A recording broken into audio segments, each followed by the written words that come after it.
Alright, hello ladies and gentlemen, and welcome back to the Impossible World Podcast. Alrighty, ladies and gentlemen, like I just said, welcome back to the Impossible World Podcast.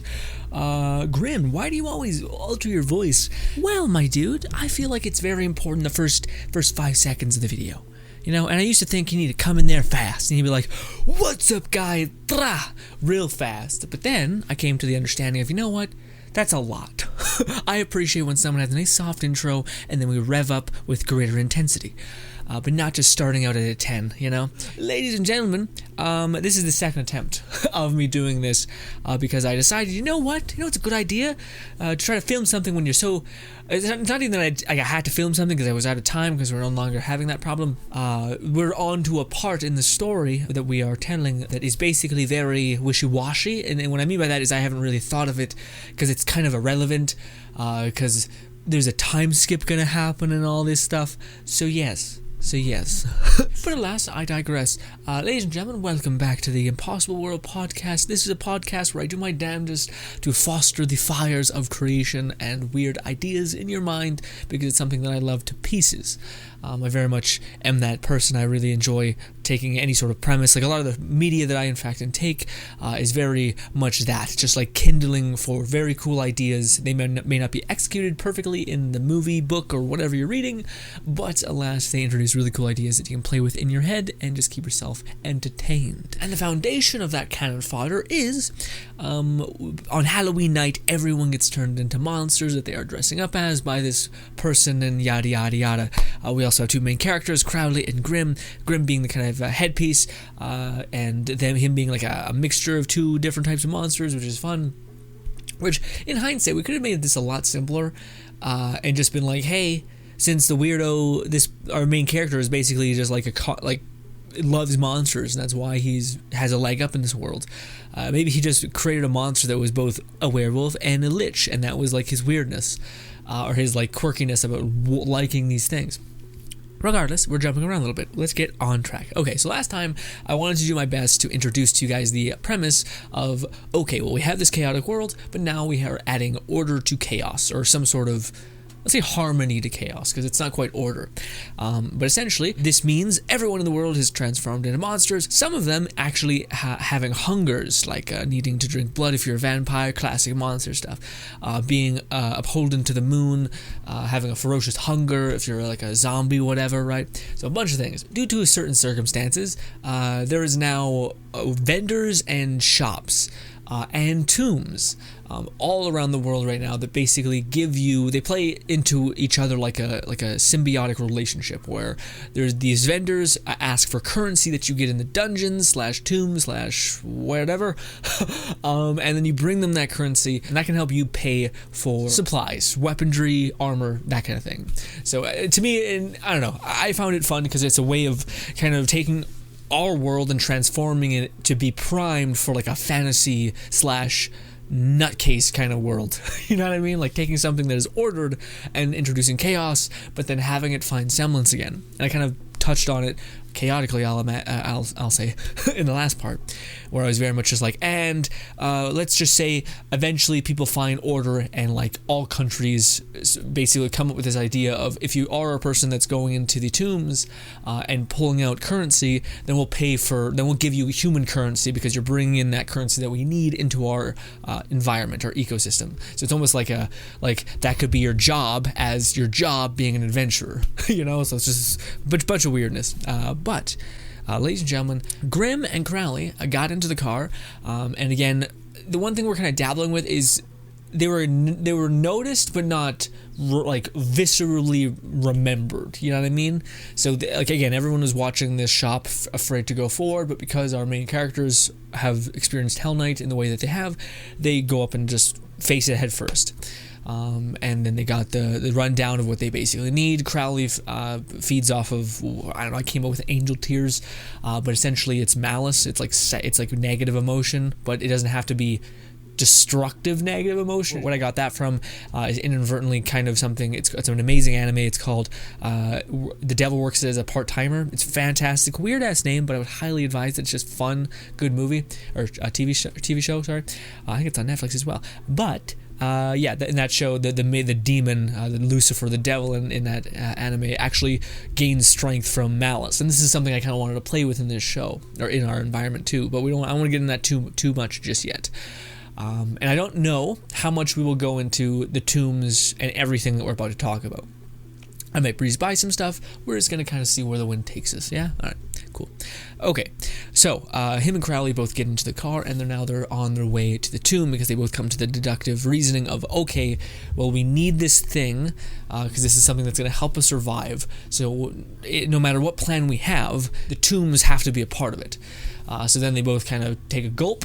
They're nervous because they're going into this unknown, but then again, arguably, they're not that nervous because they've been through the relic situation, but they don't exactly know if that's the same thing. It could be an amplified version of that, whatever. Anyways, so then they make their way to the thing. And sure, let's just speed up. Let's just say they're there. There could be some talking about their skills, their power ratings, their fun stuff like that, although it's kind of irrelevant right now because they're not going into combat, and I honestly just don't want to think about like skill points right now, although that's not true. I could ramble on about skill points forever, but regardless, they come to a stop. So they finally arrive at, I think last time we decided on, like the Roman Colosseum. It's like that, except it goes deep. It goes down into like these catacombs-like things. And again, because this demigod just summoned forth all of these things, there's this kind of like spatial trickery happening, where again it's just like the Roman Colosseum, although when you go down you are met with this like giant scape of a huge open world, like a forest level in a video game kind of idea. So that is, and we're getting a little ahead of ourselves. So him and Crowley, oh no, that's not nice. Sorry, I've been doing kettlebell stuff and I'm getting gnarly blisters, and one just decided, hey, guess what? I'm gonna fall off right now, and I'm like, great, that hurts. Actually, it doesn't hurt at all. But I don't know if you're supposed to rip off the blister or the things, or leave them on there. Whichever gives me more armor, so that my hands hurt less. Hi, sorry. So yes, him and Crowley both get out of their car kind of sheepishly, because again, Crowley is coming from the perception of, how do I compare to other people? Like, are we gonna find some monster that just kicks our head in? Like, this is terrifying, at least in that sense. But Grimm, let's say he's more in thinking about the fact that we need the currency that's in this. So he's more worried about the overall kind of problem, which is, if we can't beat the things in here, then we're kind of screwed.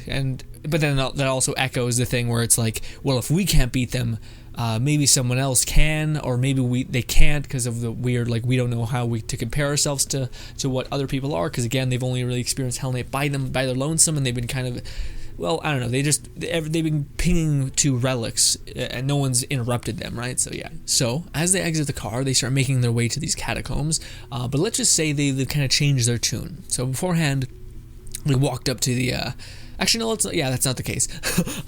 Every time they've exited the car, they're always trying to like hide themselves. Maybe it's because there's something that they've, in fact I wanted to talk about this when it happened, but when Crowley got his puppet that is like this badass familiar that basically, since it followed Crowley's logic of who he is, became like a craftsman, or like a weaver basically, who that can make armor and clothing.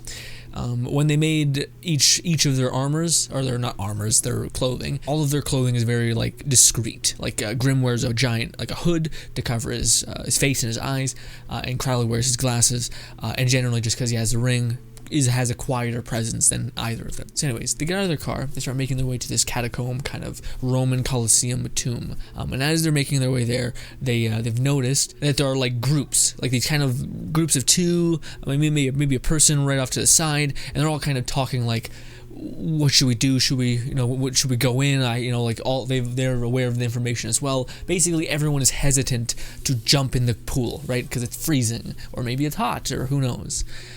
So then him and Crowley, as they are walking up, they notice all this and they think, shit. Yeah, let's say that. Let's say, Crowley pulls Grimm aside and taps him on the shoulder and says, hey, I noticed this when we were going to see the shop, that there were people looking at us, and that when we went and talked to them, people like looked at us like they were aware of us.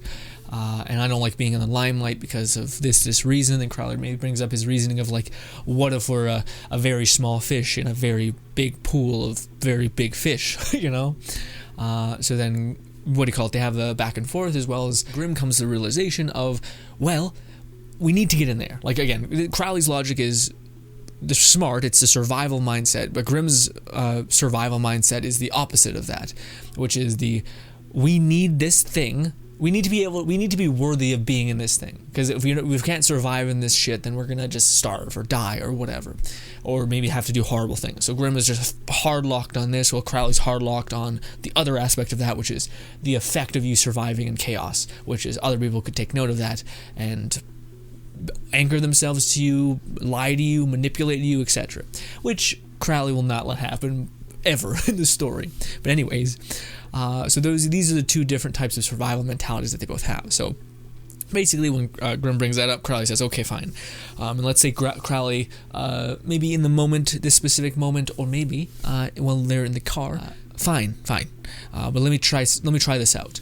And let's say he bought his skill, whenever it could have been. It could be right now. He's like, I got a skill, let me spend it, get it, cool.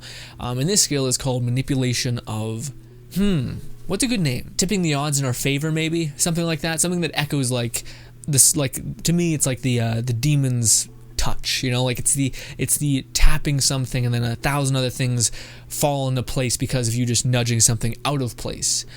So let's say Crowley buys like 2 points of that. And let's say Crowley just thinks of something, snaps his fingers, and like a little bit of fire quickly sizzles on his fingers, and then it goes out. And sure, let's say that. Let's say all Crowley did was basically grab one of the one of the people that are walking and pacing. He grabs her foot, but with this like kind of weird fate magic, I guess, and the person ends up falling forward and bumping some person, and that knocks over, let's say the weapon that person was holding, and then this creates some sort of bro dude back and forth. You want to fight, you want to do this, and this causes everyone to kind of focus in. And then Crowley does a weird the showman's kind of like, well, after you, like, let's move on. So then they both make it into the tomb. This is a cool way for me. Sorry, I should have mentioned a pillar.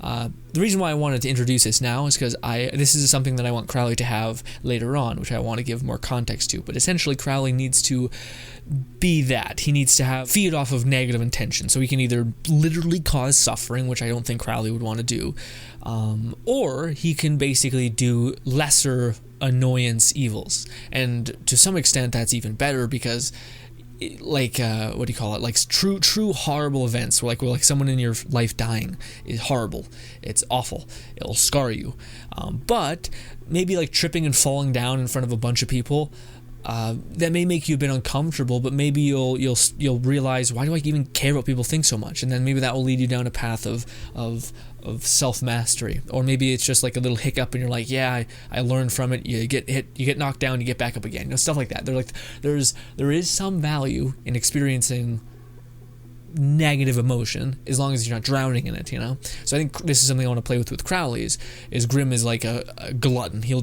has to eat, he has to consume a lot of food, whereas Crowley instead has to basically cause mischief around him, and this to me would also be a nice moment for Grimm to, like, for them to both understand that. And I had this moment in my head which I want to tell you guys eventually. It's after the time skip, but it's basically this moment where Grimm accepts Crowley's that fact that he has to cause mischief in order to regenerate himself, and then Crowley makes up for Grimm's like hunger basically by being able to create like some sort of illusion for money. So basically they're billionaires in terms of human currency, but not the catacomb kind of currency.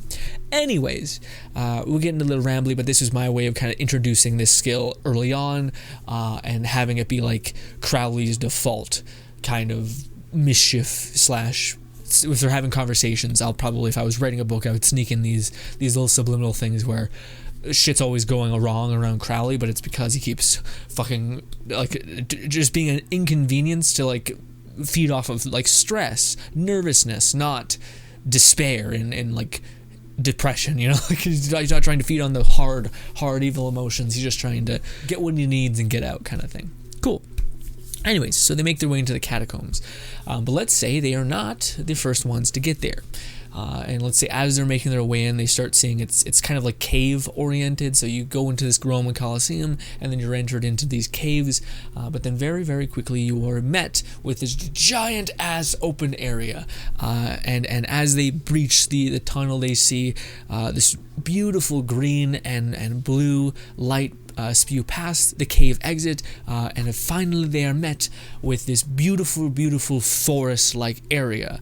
But not only forest, it's like forest, and often a very, very far distance there's even mountains. And of course, eventually they can kind of see the cave wall climb back up. But there's tons of forest. There's also tons of I don't know. Let's say there's like crystals above them. That's kind of really playing off Dimache. The Dimache has like one floor specifically, but it's not what I'm thinking about, but it's very similar. Regardless, it's a forest area. This is whatever you want. I just want it to be the kind of like a nature forest kind of place. Cool? Anyways, so where they actually, like, let's say that when they went into the catacombs, they took a spiraling staircase going down, whereas there's a bunch of main entrances, but him and Crowley took the one a little bit, like, out of the way, just so that they could, be out of people's sight lines, because of Crowley's fear of, wanting to see where people measure up and not wanting to be in the public eye. So anyways, as they breach, they're actually above, like say like, a cave. So this cave exits kind of above where a lot of people are actually entering into the forest, I guess, or the catacomb forest. Regardless, this has a cool moment for me where I actually wanted this to be a quick way of kind of showcasing and addressing Crowley's concern about, like, okay, well, how do we measure up to other people right now? Because again, he doesn't want to shout from the rooftops and showcase his strength if there is someone who will easily come and break him or try to beat him to prove their strength, whatever. Just a smart tactic, wanting to not, see how he measures up to others in this very, very risky state. Cool. So anyways, and by the way, this is something I think I will come back on, because I think there could be cooler ways where we could, like, introduce characters that we're going to meet in the future in moments like here, but I don't want to do that, and I haven't really thought that much about this part, so to speak. And yes, so as they make their way past this kind of like cave high point, they look down and they actually see 2 or 3 people fighting. Let's say one is like a weird cat hybrid person who has incredible speed. Let's say that there's another person who's like a mix between a scaly kind of dragon-like creature, like a mixture of a dragon and like a lizard combined into one. But that one has terrific strength and durability, it looks like. But surprise, surprise, a lot of the things that they're actually fighting look like significantly less hefty than the things Grimm and Crowley were fighting. So as they're overlooking, Crowley points out to Grimm, hey, look, there's these people. Wait, let's stop. Let's watch. Let's see where we measure up. And then Grimm, let's say because his werewolf eyes or something like that, he has great vision. Also, let's say great hearing or whatever. So he says, well, it's interesting because the monsters that they're actually fighting are just like the ones we've fought. Well, actually, maybe a little bit less. And essentially, all I need is for them to recognize the fact that you grinded Hell Knight. You didn't just hide away in terror. You tried to stand tall and like evolve with your new self, and you've accepted your new self fast. And not only that, but you pursued challenge with your new self by getting relics. So now both of you, compared to the other people, are actually very, very far ahead. But let's say him and Crowley eventually, after seeing these people fight and duke it out, they realize, okay, they're struggling with these like super weak enemies compared to what we fought in Hell Knight. So let's say they finally step back and they were overlooking this whole thing, so they kind of step back and then Grimm speaks up and says, "What do you mean? This is perfect. Like, this is great. We're not like you're afraid that we were not going to be stronger than the big bads, right, or the others." And then Crowley says, "Well, no, this is worse because now we are like 10 times stronger than what they are. But not only that, we are very, like, the way that we fight is showy. It's loud. Again, Crowley's shotgun boom, or like assault rifle wrecking, or Grimm's like, what is it, turning into a werewolf and slaughtering people, or using that, like, his wisp to fucking eviscerate. or using like summoning forth golem, or not golems, but like mummies to rip people apart. Like he's basically trying to explain to Grimm that like we have the opposite problem now. We are very, very loud, and then let's say Grimm is stupid and says, "What's the problem with that?" And then Crowley steps forward and says, "Well, the more loud you are, the more people will notice you, and the more people notice you, the more enemies you maybe have, and the more problems we will have to deal with." So then him and Crowley both come to the deduction of, okay, well, we still don't know how hard the enemies are, so we shouldn't just say nothing about that. Like, who knows? Maybe these people, maybe these like skeleton things, this Catwoman and lizard person we're fighting, were just trash, or maybe they're like really strong, even though they look really weak compared to what we were fighting. So they don't discourage that just yet. But they do agree both on whatever we do, we have to do it quietly, and we have to do it as conservatively as we possibly can. So that means not going all out if you don't have to go all out, but then they kind of also they'll figure it out. Basically, I don't want to they're gonna figure it out. Essentially, rule number 1: don't get caught using excessive power to increase your notoriety, unless you know what notoriety would mean. But both Crowley and Grimm don't want like an army or like worship or anything like that. They just want to survive and move forward together, I guess. But regardless, let's say that they come to that deduction, and then they make their way down the cave. And at this point, definitely, most definitely, I would love to come back in the near future and flush this out more. But let's just say they go ahead and they fight the first couple enemies that are a little bit off. They kind of try to move away from the entrance enough to where people couldn't see them. And then along their way of moving away from the entrance, they're just dropping people like nothing. In fact, let's say that Grimm, after taking down one with his werewolf burst, he just says, "Screw it, let's just use my summons." And then his summons just tear through everything, and he kind of acts as like a lookout to make sure no one's looking at his summons. But anyways, as they're beating the shit out of all of these kind of trash mobs, lo and behold, each one of these trash mobs, they drop some sort of special thing, currency, right? Now this currency could be anything. It could be like a crystal that's kind of playing too much on the D Machado. So let's just say it's some coins or something or whatever. Sure, let's say gold coins. Let's just be that guy. Okay. Ooh, do I want to do this? Yeah, I feel like this is something that I should mention that I think is crucial when it comes to storytelling, is not everything needs to be balls to the walls happening all the time. So let's say as soon as they knock all those people dead, and Grimm picks up his first coin. Let's say as soon as he picks it up, he's also summoning forth his mummies to go rip these skeletons, lizard thing, whatever you want, apart. And he finally sees what they drop. He picks up one of the gold coins, and his special gauntlet, his necromancer gauntlet, kind of vibrates and dissolves the coin. And then, Crowley's like, maybe I should pick up everything. What's going on? Maybe I should pick up all the coins and just be that person. But then Grimm speaks up and says, no, I think I got a skill. And we're kind of introducing this. I don't know if I want to introduce this in that way, because I don't want it to be like you pick up something and then you learn a skill. I would like it to be like getting a relic. But let's just say this is one of those trash skills that doesn't matter. Regardless, he looks. And this is something we could actually play with later on. That could be a lot of fun. Anyways, let's say he summons forth goblins. Or goblins, after watching Goblin Slayer, man, they really fucked up goblins for me. Darklings. Let's do that. Okay.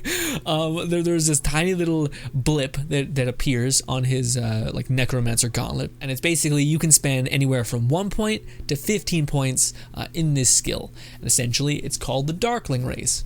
And essentially, you can summon these helpful, mischievous little creatures to do your bidding. The first one that you have unlocked is the Darkling that is basically the glorified loot horse. So he'll pick up all the loot and throw it, and keep it in some sort of dead space and deposit into your weird inventory later, right? Did we mention that we have an inventory? Otherwise, it's gonna be really silly. I think let's just say they fucking have an inventory when they got their skill book or whatever. Anyway, sorry. Just think it'd be really annoying having. I don't know. Because we applied that Crowley breaks down materials and can keep them, so I assume that they have some sort of inventory. Regardless. Anyway. I am perfect. I am the best storyteller ever. How dare you?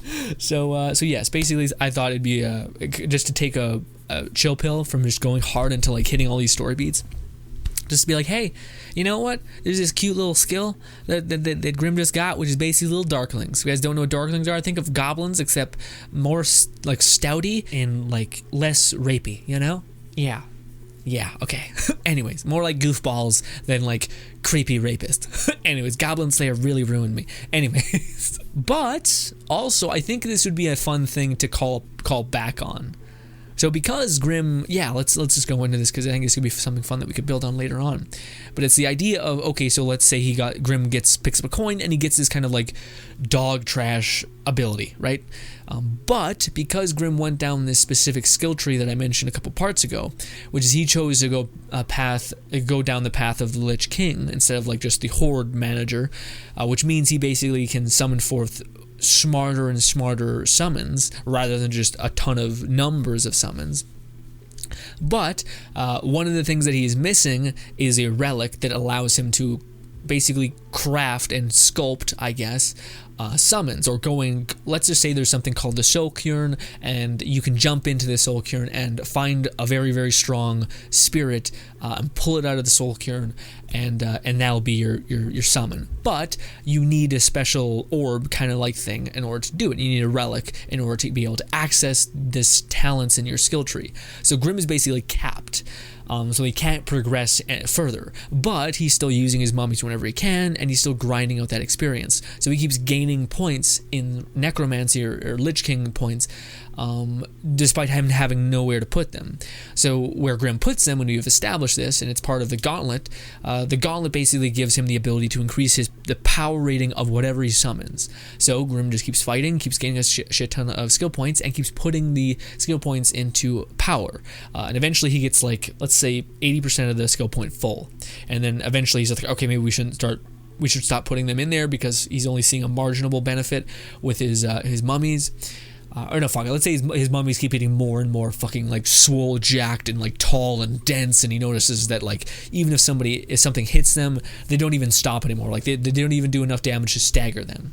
Regardless, we're getting a little ahead of ourselves. But let's say, because of this, like cute, again, this is the kind of a nice thing, because even though I'm just trying to think of like bullshit ideas, like cannon fodder, something cool can happen out of this just pointless idea. So let's say, again, as soon as he picks up the coin, he gets access to this kind of like trash summon that's like this little kind of darkling. It's, if you guys have ever played The Darkness, or if you guys have ever played Overlord, same kind of little creature. Anyways, so he gets access to the variant of this, which is basically a glorified handbag. He just goes around and picks up the coins and brings them back to you, and whatever. Or maybe he has a little sack on his back that he keeps throwing the loot in, and he basically picks it up for you. Cool. Anyways, just so that you don't have to sit there and pick up a bunch of shit. Cool.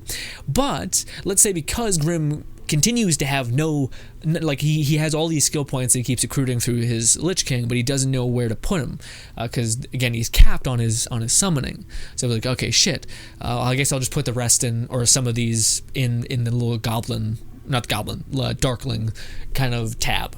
But then eventually, as he almost maxes out the darkling tab for the loot guy, he realizes that he opens up another thread. So then he's like, oh, okay, I guess that's how some skills work, is you only get to see what comes next after you invest in it.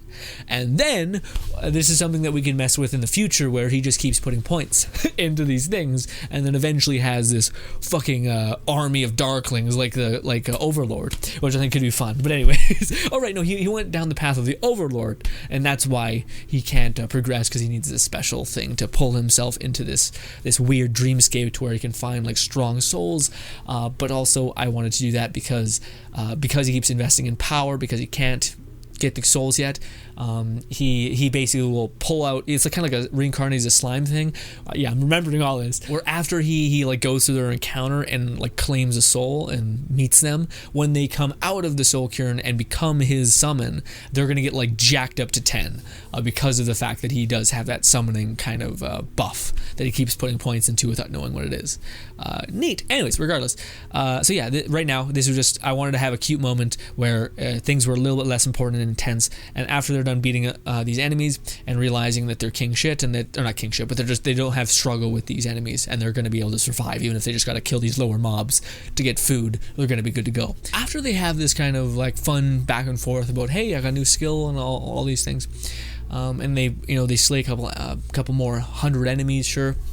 Let's say they're really trying to min-max and they're farming, but then they start getting a little tired, so they're like, okay, let's just head back. And then let's say Crowley is super on the lookout, like he's crafted himself binoculars, and he's just trying to scope out and see everything, basically. Any person who's entered into the catacomb, he's just monitoring to see like how tough they are. And of course he comes to the deduction of, okay, everyone's like struggling, but we were not doing any of that. And why? It's because we made the best of Hell Knight. And this kind of takes Crowley back to a moment of like, let's say he's created some sort of, maybe let's say that. Let's say he's created a drone and he's just spying on people, basically. And he sees this one person like very, very much struggling and just like breathing heavy just to take down one measly skeleton or whatever, zombie, undead, something. And he takes a minute to think like, shit, that could have been me. Like that could have been me if it wasn't for this psychopath who is just like, let's make the best of being freaks, basically. Let's just have that moment where it's like, hey, if there was any doubt before, now it's kind of washed away, because this was clearly what I should have done. Or at least I'm grateful that I don't have to go through all the shit that they're going through right now, right? So they've actually left so as they're sneaking away and like hiding in shadows, or let's say that as they're trying to leave, they find like an exit that takes them to like a very discreet way of leaving. So you're not like leaving through the main entrance, you're like dropping down to like a little tiny pathway that like leads you out of there, right? And then him and Crowley both leave with the understanding of, okay, there's a secret path that can get us in there without prying eyes. So anyways, they get into Crowley's car, and at this point it's very dark. It's like this day's come to a close. They spent a lot of the day going to the vendor, and then spending the rest of the day in the catacomb, grinding some experience, and they've got a decent amount of money, nothing crazy, but just probably more than anyone at this point. And let's say that this is not just, well, like, yeah, let's not go that way. Let's not go cosmic in like the whole thing where like everyone in the world or other people in the world are doing the same thing as Crowley. Let's not do that, or Grimm and Crowley. All right, so as him and Crowley both get in the car, they're very, very pleased with themselves, but they're very tired. And even Crowley is kind of like, just exhausted, and so let's say they're all thinking about stuff. Crowley's thinking about the idea of, holy shit, would this have been impossible or terrifying if we didn't figure this out and or make the most of Hell Knight.